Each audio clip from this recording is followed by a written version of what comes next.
کے پاس بھیجا ہے، ڈاکٹر آئے گا اور تیرا علاج کر دے گا، لیکن بیٹا کچھ نہیں بولتا، ماں روتی ہوئی رہ جاتی ہے۔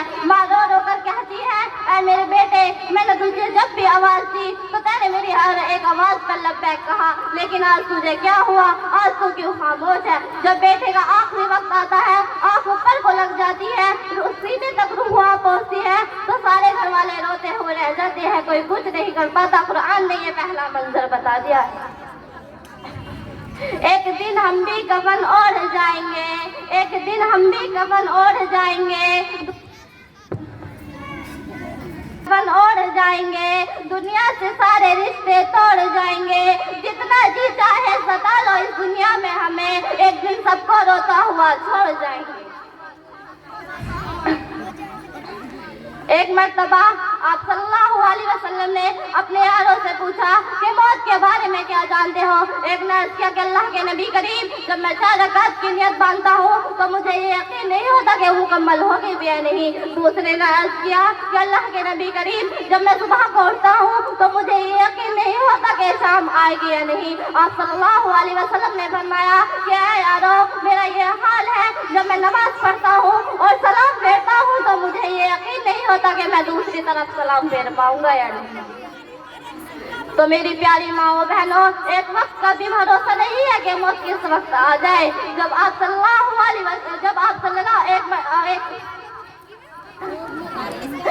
اللہ علیہ وسلم کا موت کا وقت تھا تو آپ صلی اللہ علیہ وسلم نے ایک مٹی کا پیالہ لیا اور اس میں پانی بھر لیا اور اپنے منہ پر پھیرتے رہے اور یہ کہتے رہے کہ میرا یہ حال ہے تو میری امت کے لوگوں کا کیا حال ہوگا۔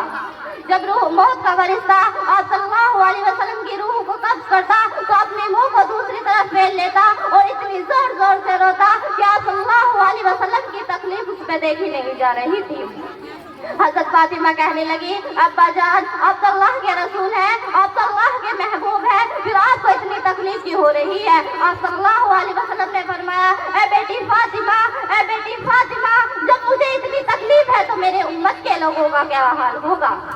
جب آپ صلی اللہ علیہ وسلم کی روح سینے تک آ پہنچی تو اس وقت بھی ہمارے پیارے نبی صلی اللہ علیہ وسلم یہی کہہ رہے تھے، اے میری امت کے لوگوں، نماز مت چھوڑنا، اے میری امت کے لوگوں، نماز مت چھوڑنا، اے میری امت کے لوگوں، نماز مت چھوڑنا۔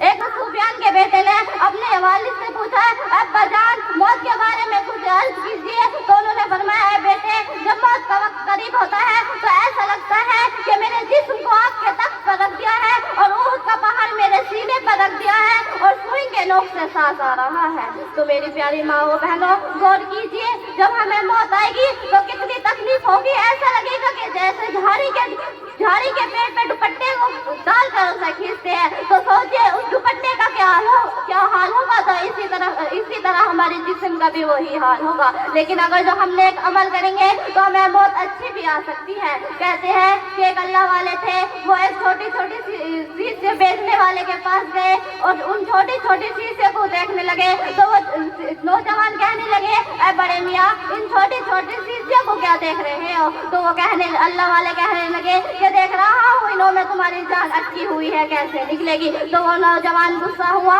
اور کہنے لگا کہ جیسے تمہاری نکلے گی ویسے ہی میری نکلے گی۔ تو وہ اللہ والے کہنے لگے کہ میری تو اللہ والے اس کے سامنے لیٹے اور چادر اوڑھی اور کہنے لگے کہ میری تو ایسے نکلے گی، لا الہ الا اللہ، لا الہ الا اللہ، محمد رسول اللہ۔